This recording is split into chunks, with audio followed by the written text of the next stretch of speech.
بخاری مسلم کے لفظ سنو، حضور سید عالم صلی اللہ علیہ وسلم فرمانے لگے، اس نے کیا پوچھا تھا، حضور جواب کیا دیتے، فرمایا فجر کی سنتیں کبھی نہ چھوڑنا، فجر کی پہلی 2 سنتیں کبھی نہ چھوڑنا۔ یا رسول اللہ صلی اللہ تعالی علیہ وسلم میری رہ گئی ہیں، رہ جاتی ہیں۔ فرمایا فجر کی 2 سنتیں نہ چھوڑنا، فرمایا فجر کی پہلی 2 سنتیں مجھے دنیا اور دنیا کے اندر جو کچھ ہے وہ سب سے زیادہ پیاری ہے۔ فجر کی 2 سنتیں دنیا اور دنیا میں جو کچھ ہے مجھے وہ سب سے زیادہ پیاری ہے، اس لیے فجر کی سنتیں نہ چھوڑنا۔ اعلیٰ حضرت بریلوی رحمت اللہ نے 1000 کتاب لکھی ہے، لیکن الوظیفۃ الکریمہ کے نام سے جو وہ صبح و شام وظائف پڑھتے تھے وہ الگ انہوں نے ان کو بیان کیا، پابندی کے ساتھ اپنی اللہ اللہ کرتے۔ شیخ شہاب الدین سہروردی رحمت اللہ علیہ پر ایک بندے نے اعتراض کیا، اس نے کہا جی آپ کس قسم کے صوفی ہیں، مرید بیٹھے ہیں اور آپ وہاں نفل پڑھ رہے ہیں۔ یہ بھی بڑا مسئلہ ہوتا ہے نا، جو بندہ ملنے آتا ہے وہ اپنے ٹائم کے حساب سے آتا ہے، اور پھر اس کا یہ بھی خیال ہوتا ہے کہ پیر صاحب جو ہیں وہ چونکہ درویش ہیں تو نہ انہیں روٹی کھانی چاہیے نہ سونا چاہیے، چونکہ وہ درویش ہیں، اور ہم چونکہ درویشوں کے ماننے والے ہیں لہذا ہمارا یہ طریقہ ہونا چاہیے کہ جیسے ہم کہیں درویش ویسے ہی کر جائے۔ حالانکہ جس کو آپ درویش کہیں گے آپ اس کی مانیں گے، آپ منوائیں گے نہیں، تمہارا مزاج ہوتا ہے۔ شیخ شہاب الدین پر لوگوں نے اعتراض کی، حضور لوگ ملنے آئے ہیں، زیارت کرنے آئے ہیں، بندے دعا کرانے آئے ہیں، اللہ اللہ کرانے آئے اور آپ نفل پڑھ رہے ہیں، کیا جملہ ہے، کیا حسن ہے، کیا خوبصورتی ہے۔ فرمانے لگے رب رسول سے مانگنے کے لیے مصلی بچھایا ہے، اگر وہاں سے مانگوں گا نہیں تو تمہیں دوں گا کیا، پہلے مجھے کچھ لے تو لینے دو، اگر میرے پلے کچھ ہے ہوگی تو آگے دوں گا نا، تو میں مانگنے گیا تھا کہ یا اللہ دے تیرے بندے لینے آئے دے، تو میں کچھ لوں گا تو آگے دوں گا نا۔ لیکن ہمارا یہ سٹیٹس، یہ مزاج، یہ شعور نہیں ہے، گپیں، کہانیاں، داستانیں، گفتگو، خطابت، واز، کیا بات۔ لیکن اگر کچھ کرنے کا کام ہو تو انہی ہم سے ہوتا ہے۔ میرے نبی کریم علیہ السلام نے مصلی سے دل لگانے کا درس دیا، حضور نے توجہ دلائی، صحابہ اس ذوق کے حامل لوگ تھے، وہ کوشش کرتے تھے۔ جناب صدیق اکبر رضی اللہ تعالیٰ عنہ کا عبادت کا مزاج ہمیشہ قائم رہا۔ حضرت عمر فاروق ساری رات اللہ کے حضور کھڑے رہے۔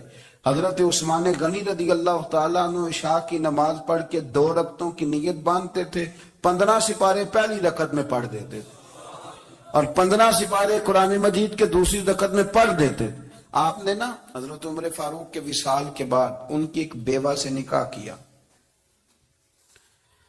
حضرت عثمان غنی نے نکاح کیا۔ وہ خاتون آپ کے نکاح میں آئیں تو عرض کرنے لگی امیر المومنین میرے لیے اعزاز تو بہت ہے کہ میں امیر المومنین کی بیوہ تھی تو امیر المومنین کی منکوحہ ہو گئی ہوں، لیکن حضور نہ تو میں جوان ہوں کہ میرے اندر رغبت ہوتی اور نہ میں اب اس قابل ہوں کہ کوئی خدمت کر سکوں، میرے ساتھ نکاح کی وجہ کیا بنی؟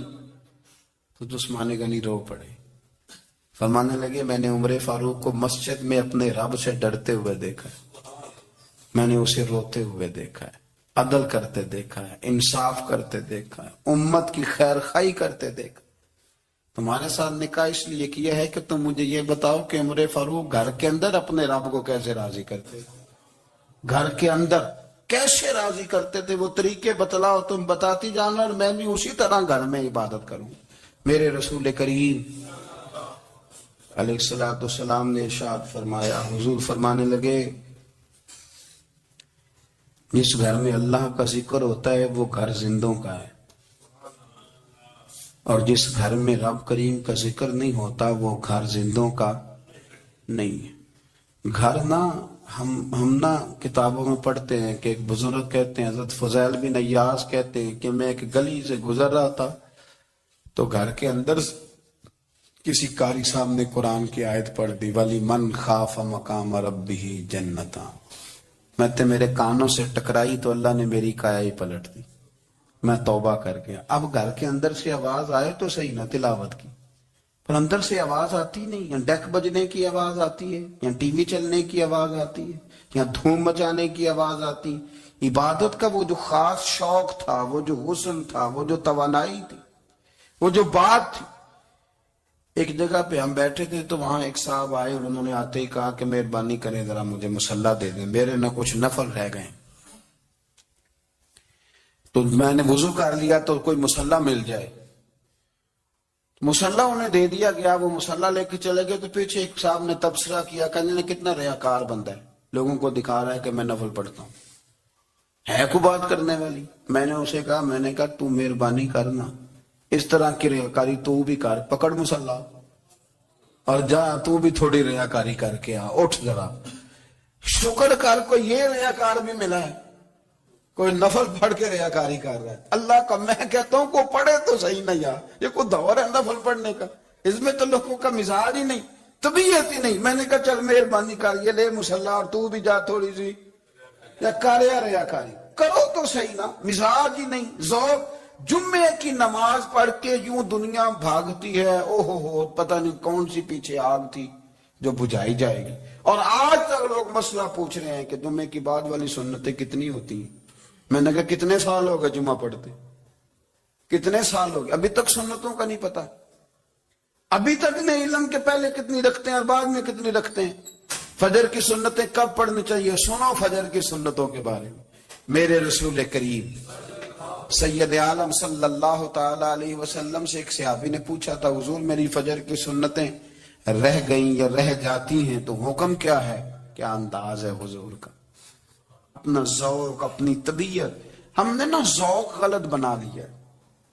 اگر 20 بندے کہہ بھی دیں گے تو نے بڑی شاندار تلاوت کیا تو کیا اس سے بنے گا؟ 100 بندہ کہہ بھی دے تیری کیا بات ہے، کیا بات ہے نعت خاں کی، کیا بات ہے علامہ صاحب کی، پیر صاحب کی، پیر مہر علی شاہ صاحب رحمت اللہ علیہ. آپ تشریف فرما تھے تو آپ کے ایک ہی بیٹے بابو جی جن کو کہا جاتا ہے، جس دن صاحبزادے پیدا ہوئے تو خادم نہ وہاں سے نکلا. ان لوگوں کے شوق اور طرح کے تھے نا، تو ان کی توجہ بھی اپنے شوق کی طرف رہتی. تو خادم نکلا اندر سے، پیر صاحب مبارک ہو، پیر صاحب مبارک ہو، پیر صاحب مبارک ہو، پیر صاحب مبارک. وہ شور کر رہا ہے تو پیر صاحب کو وجد ہو گیا، اللہ اکبر اللہ اکبر اللہ.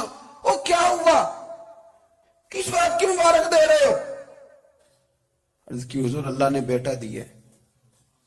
تو آپ فرمانے لگے اچھا حضور آپ کیا ہوا، آپ تو پریشان ہو گئے. فرمانے لگے جب تو نے 3 دفعہ کہا نا مہر علی کو مبارک ہو تو میں سمجھا تھا شاید تجھے کسی نے بتا دیا ہے کہ مہر علی سے اللہ راضی ہو گیا. میں سمجھا تھا کہ شاید تو یہ خبر لے کے آیا ہے کہ کسی نے بتایا ہے کہ مجھے آج خبر ملی ہے کہ مہر علی سے رب اچھا پتر ہوا ہے، الحمدللہ اللہ کا شکر ہے. پر میرے لیے مبارک کا دن وہ ہوگا جب میرا رب کہے گا کہ میں مہر علی سے راضی ہوں. میرے محبوب کہیں گے کہ میں مہر علی سے. آپ بات کو سمجھیں. شوق ہی کسی اور طرف تھا، دل ہی کہیں اور لگا ہوا تھا، طبیعت ہی کہیں اور مائل تھی. کوئی وظیفہ پوچھتے تھے تو پڑھتے تھے وہ لوگ، کچھ اللہ اللہ انہیں بتائی جاتی تھی تو کرنے کا ذوق رکھتے تھے، طبیعت تھی، قائل تھے. حضرت ربیع کہتے ہیں میں بڑی دور سے سفر کر کے گیا حضرت اویس کرنی سے ملنے، بڑی دور سے. اور جب میں پہنچا تو فجر کا وقت تھا. تو حضرت اویس کرنی کو میں نے پا لیا. تو وہ نماز پڑھ کے نا قرآن شریف لے کے بیٹھ گئے. فرماتے ہیں اشراق چاشت کا وقت ہوا تو نفلوں کی نیت باندھ لی. محدث ابن الجوزی نے لکھا ہے، فرماتے ہیں پھر جب زوال کا وقت ہوا تو مسجد میں جھاڑو دینے لگ گئے. زور کی نماز پڑھ کے تو عصر کی تیاری تک وہ مسجد میں بیٹھے رہے. اور میرے نبی پاک علیہ السلام نے فرمایا جو نماز کے انتظار میں بیٹھا ہو وہ نماز ہی میں ہے، وہ نماز ہی میں ہے. فرمایا میری دنیا میری امت کی جو رہبانیت ہے نا وہ اتنی ہے کہ نماز کا انتظار کرے. اذان کے بعد نماز کا یہ راہب ہیں، یہ اس وقت چھوڑ کے بیٹھے ہیں سارا کچھ. فرماتے ہیں عصر تک انہوں نے اللہ اللہ کی، پھر مغرب تک کی، عشاء کی نماز ہوئی تو وہ نماز پڑھی تو وہ تھک گئے. اب مجھے وہ فارغ ہو مصلی چھوڑے تو میں ملاقات کروں نا. یہ آپ حیران نہ ہو کہ اتنی دیر بندہ کیسے اللہ اللہ کر. ہم نے کی نہیں نا اس لیے ہم پریشان ہیں. جو عادی ہوتے ہیں وہ کر بھی لیتے ہیں، وہ یہ کام میری بات کی سمجھ آ رہی ہے؟ جب جاتے ہو کسی دفتر میں تو 8 گھنٹے کھڑے رہ لیتے ہو نا، مجبوری ہوتی ہے تو کھڑے رہا جا سکتا ہے۔ پاسپورٹ کے دفتر بولیے، امیگریشن کی لائنوں میں، اور میں نے تو امبیسیوں میں بندے 12 گھنٹے پہلے جا کے کھڑے دیکھے، رہ لیتے ہیں کھڑے۔ تو اگر ان کاموں کے لیے رہا جاتا ہے تو اللہ رسول کے لیے بھی کھڑے رہا جا سکتا ہے۔ تو فرمانے لگے کہ جب عشاء کی نماز کے بعد آخر انسان تھے، تھک گئے، نیند کا غلبہ ہوا، تو تھوڑی ایسے آنکھ بند ہوئی تو کھلی تو رونے لگے۔ حضرت اب ایسے کر لیا، رو کے کہنے لگے مالک مجھے غافل تو نہ کر، ابھی میں نے کیا بھی کچھ نہیں، دن ختم ہو گیا، کوئی نفل نہیں، کوئی اللہ اللہ نہیں، اللہ مجھے غافل نہ کر، میری مدد فرما۔ فرماتے ہیں جب وہ روئے تو میرے ساتھ جو شخص تھا، میں نے کہا اٹھو چلیں، کہنے لگا حضور ملنا نہیں، فرمایا جو میں لینے آیا تھا وہ مجھے مل گیا، جو میں ان سے سیکھنے آیا تھا وہ مجھے نصیب ہو گیا، اب اور میں نے کیا لینا، ختم ہو گئی بات، اٹھو چلیں۔ اللہ کے بندوں نے حضرت ربیہ بن کعب اسلمی رضی اللہ تعالیٰ عنہ فرماتے ہیں، کہتے ہیں جب بنو قریظہ اور بنو نذیر یہودیوں کے ساتھ حضور علیہ السلام نے جنگ کا اعلان فرمایا تو وہ دشمن ہو گئے، ہمیں خطرہ تھا کہ وہ رات کو کہیں محبوب کو تکلیف نہ دیں، تو کچھ لوگ نا تلواریں لے کے نبی پاک کے دروازے پہ پہرے داری کرتے تھے۔ گن مین رکھنا حرام نہیں، اگر کسی کو واقعی خطرہ ہو تو اس کے لیے سنت بھی ہے۔ حضرت علی المرتضیٰ تلوار لے کے حضور کے گھر کا پہرا دیتے تھے۔ حضرت ربیہ بن کعب اسلمی رضی اللہ تعالیٰ عنہ فرماتے ہیں کہ رات میری ڈیوٹی تھی کہ میں حضور کے گھر کا پہرا دوں گا، تو فرماتے ہیں میں باہر سن رہا تھا، ساری رات ہی میرے نبی پاک نے اللہ کی تسبیح پڑھی، ساری رات، کبھی تسبیح، کبھی تحلیل، کبھی تحمید، کبھی تکبیر، ساری رات۔ فرماتے ہیں ساری رات حضور پڑھتے رہے اور ساری رات ہی میں سنتا رہا، مجھے اونگ آ گئی، میری آنکھ لگ گئی، حضور ابھی پڑھ رہے تھے، میں تھک کے سو گیا۔ اور فرماتے ہیں جب میری آنکھ دوبارہ سے کھلی تو میرے کانوں میں پھر کوئی چیز گونجی، تو میں نے کان لگایا تو میرے حبیب ابھی بھی اللہ کو یاد کر رہے۔ ساری رات حضور رب کی عبادت کرتے، اسی لیے تو کہا یا ایھا المزمل قم اللیل الا قلیلا، حبیب ساری رات تو نہ جاگا کر، تھوڑا آرام بھی کر لیا کر۔ میرے بھائی اپنا مصلی، اپنی عبادات، اپنے وظائف، اللہ اللہ جو آپ نے کسی سے سیکھی ہے اس کو کبھی کمزور نہ ہونے دیں۔ شجرہ شریف جو کسی بزرگ سے آپ لے لیتے ہیں تو کیا رسم ہے کوئی؟